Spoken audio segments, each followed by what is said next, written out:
자, 여러분 반갑습니다. 생각하는 힘을 기르는 글쓰기 계속 하고 있습니다. 지난번 강의를 봤더니 몇 분이 댓글을 달아주시고 자제분들이 잘 보신다고 제가 기대하던 바입니다. 우리 큰아들이 이걸 빨리 봐야 되는데 저는 걱정입니다. 결국 글을 잘 쓴다는 거는 이제 여기서 글쓰기는 우리가 글쓰기 여러 가지가 있죠. 뭐 시도 그리고 그 다음에 소설, 수필, 그 다음에 설명문, 논설문, 뭐 기행문, 그 다음에 이제 드라마 작가들이 쓰는 그런 시극이라든가 그 다음에 그런 대본 같은 경우 다 글입니다. 그런데 특별히 제가 하는 글은 기본적으로는 논증적 글쓰기를 말하는 거예요. 그래서 제가 생각하는 힘을 기르는 글쓰기란 말을 붙인 것입니다. 자기가 하고 싶은 말, 자기가 주장하고 싶은 말을 정확하게 주장할 수 있는 글을 쓰는 훈련을 하는 것입니다. 이게 이제 거의 대학 입시할 때 다 논술문 쓰는 거죠. 그래서 자기의 명확한 생각이 있고 그 자기의 생각을 주장하기 위해서 어떻게 글을 풀어나갈 것인가 하는 문제를 이제 큰 틀에서 놓고 이걸 쓰는 것입니다. 제가 이제 제 후배들이 그 목회자 후배들에게도 설교도 일종의 연설이거든요. 결국은 하나님 말씀을 이 시대에 맞게 풀어서 논증해가지고 상대방을 설득하기 위한 목적으로 쓰는 것이기 때문에 그건 논증적 글쓰기 훈련이 필요하다고 생각해서 하는 것입니다. 어쨌든 글쓰기에서 제가 제일 중요하다고 생각한 거 그게 뭐라 그러냐면 제일 중요한 것은 역시 문단이라고 말씀드려요. 문단. 문단은 이제 여러 개의 문장으로 이루어지겠죠. 한 6개의 문장으로 이루어졌다. 그럼 이제 요게 하나의 문단이 된다는 말씀을 지난번에 드렸습니다. 이 하나의 문단에는 오로지 하나의 생각이 있어야 된다는 거 말씀드렸죠. 통일성과 완결성과 일관성이 있어야 됩니다. 그리고 요 각각의 문장들이 서로 잘 연결되어서 이 중에 한 문장이 보통은 토픽 센텐스, 주제를 가지고 있는 문장이 되고요. 보통은 이제 1번이 되기 쉽죠. 이건 제가 조금 이따 말씀드리겠지만 1번 문장이 토픽 센텐스다. 그거는 아주 중요한 소주제문이다. 한다면 이 소주제문을 2번, 3번, 4번, 5번, 6번의 문장이 뒷받침을 해줘야 됩니다. 서포팅 해줘야 되는 거죠. 그래서 한 문단은 내가 말하고자 하는 핵심을 담은 소주제문과 나머지 이 소주제문을 뒷받침해주는 것으로 이루어져 있어요. 그래서 여기에는 오로지 하나의 생각이 들어가 있어야 된다고 말씀드렸죠. 그래서 하나의 생각이 끝나면 문단을 반드시 띄어쓰기를 해서 문단을 다른 문단으로 넘어가야 되고, 근데 이게 생각이 끝나지도 않았는데 다른 문단 넘어가면 안 된다. 이제 그런 얘기들을 했습니다. 이게 복습하는 것입니다. 그래서 우리가 이제 결국 글을 쓴다는 것은 이런 문단의 모음인데, 이런 소주제들을 처음에 내가 더 큰 주제가 있을 수 있겠죠. 더 큰 주제. 뭐 예를 들어서 코로나19 시대의 주의점. 이게 이제 큰 나의 이 글의 주제라고 생각해 보시죠. 그럼 이런 큰 주제를 가지고 내가 글을 쓴다 그럴 때 글쓰기에 가장 중요한 것은 이걸 그럼 주의해야지. 그럼 나가지 말자. 뭐 이렇게 막 쓰잖아요. 근데 그렇게 쓰기 시작하는 거를 하면 안 돼요. 그게 이제 글쓰기 할 때 제일 잘못하는 것들인데, 큰 주제 생겼다 그래서 막 글로 도입해가지고 막 쓰는 거. 이제 보통 어린애들이 그렇게 하죠. 글짓 깨우라 그러면 주제 주면 그냥 막 쓰기 시작해요. 그러면 안 되고, 제가 지난번에 그림 그렸듯이 도입, 그 다음에 결론을 어떻게 낼 것인가, 그 다음에 요 사이에 이제 본론에 몇 가지 소주제를 만들 것인가. 첫 번째 소주제, 두 번째, 세 번째, 네 번째 소주제. 그래서 요 소주제들을 하나씩 생각을 하고, 이 소주제들에 맞게 또 여기에 이제 1-1-2, 1-3 이런 이제 뒷받침 문장, 이런 식으로 이걸 개요짜기라고 하는데, 개요짜기를 초반에 글쓰기 할 때는 많이 훈련해야 됩니다. 이 개요짜기를 잘 할수록 글을 잘 쓰게 돼요. 근데 처음부터 이런 개요짜기를 안 하고 막 글을 써 나가기 시작하면 어디에 딱 막히는 순간 글이 이제 못 쓰게 되고, 또 다 쓰고 나서도 글이 엉망진창이에요. 뒤죽박죽이고, 그리고 이 뒷받침 문장은 반드시 이 소주제문과 연결되어야 되는데 어떤 거는 그렇지 않은 것도 막 들어가 있어요. 그리고 문단 나누기도 잘 안 되고. 그래서 제일 중요한 거는 바로 이렇게 개요를 하나씩 다 잘 짜서 하는 것이다.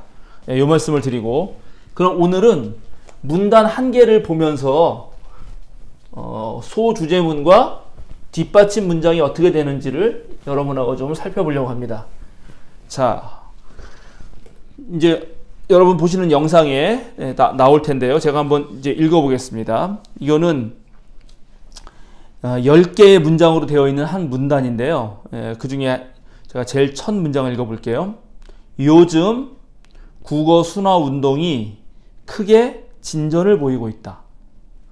요게 바로 소주제문이에요. 그러니까 이 사람은 지금 말하고 싶은 거는 국어 순화 운동이 크게 진전을 보이고 있다는 것이 소주제문입니다. 그 두 번째 문장, 한때 외국말을 분별 없이 마구 쓰던 사람들이 최근에는 자제를 하고 있다. 특히 대중매체에 종사하는 사람들이 외국말을 되도록 안 쓰려고 힘쓰고 있다. 자, 2번하고 3번, 두 번째 문장하고 세 번째 문장의 차이와 그 두 번째 문장이 하는 역할, 세 번째 문장이 하는 역할들을 이제 살펴봐야 되는 거야. 이런 걸 읽으면서. 그러니까 지금 이 사람은 요즘 국어 순화 운동이 크게 진전을 보이고 있다는 것에 제일 첫 번째 예증으로 한때 외국말을 분별 없이 마구 쓰던 사람들이 최근에는 자제를 하고 있다라고 하는 예증을 듭니다. 2번. 그래 놓고 이 외국말을 분별 없이 쓰던 사람들이 자제하고 있는 또 하나의 예시로 대중매체에 종사하는 사람들이 외국말을 되도록 안 쓰려고 한다. 이렇게 되고 있습니다. 그러니까 지금 1번이 소주제고 요거에 대한 예증으로 2번이 있는 거예요.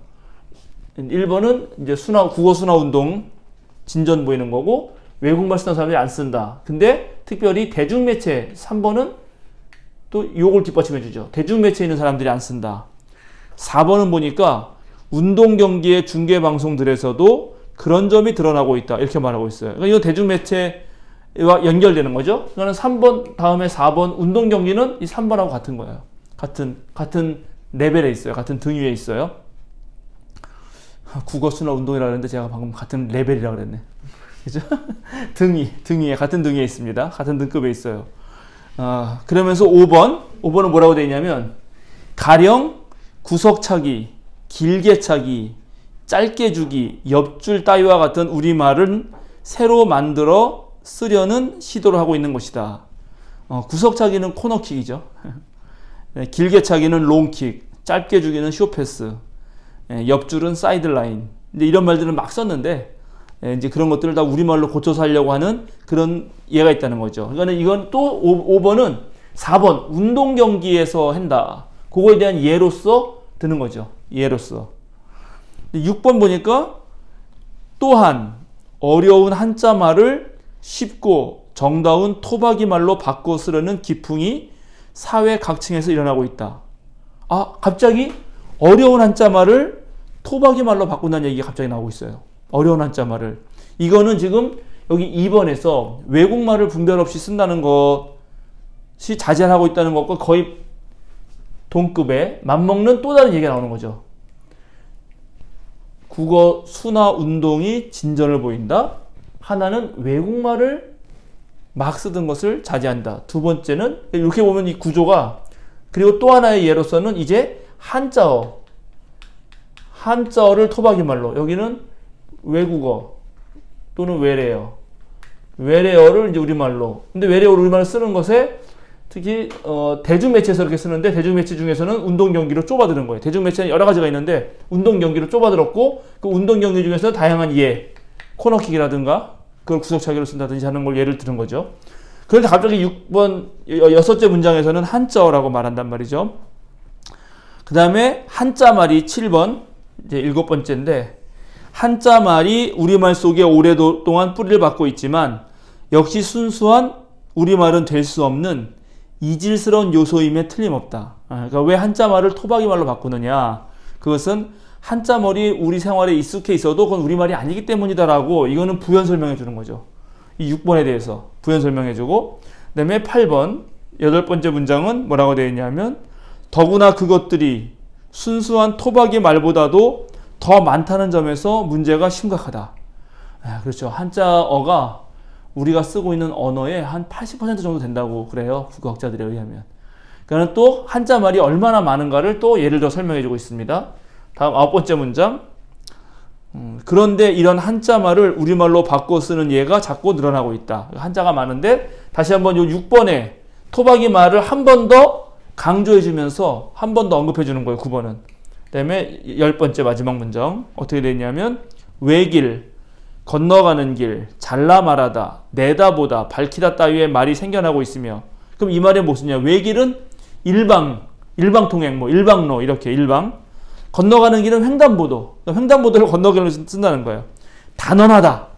이런 말도 잘라 말하다로 바꾸고 전망하다. 이런 말을 우리말로 쓰면 내다보다. 상당히 괜찮네요.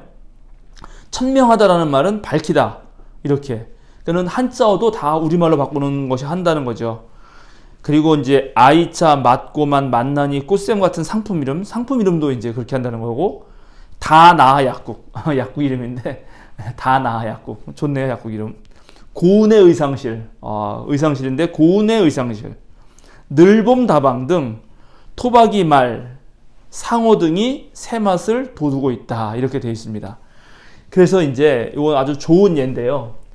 10개의 문장을 가지고 1개의 단락을 만들었습니다. 그 단락의 핵심 토픽 센텐스는 매일 처음에 있었어요. 그것은 국어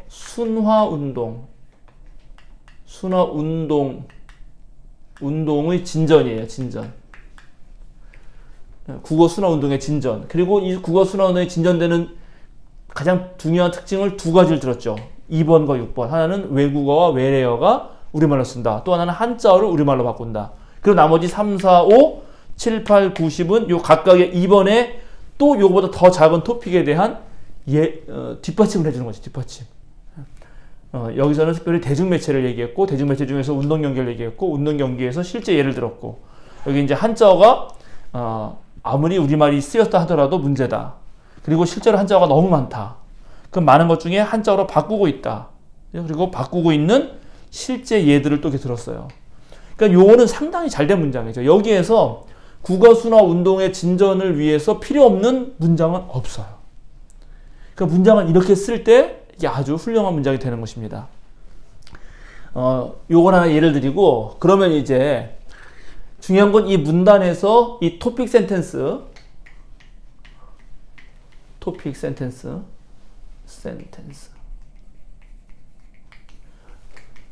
주제문, 화제문, 이 소주제문을 어디다 두느냐에 따라서 우리가 옛날에 배웠는데 그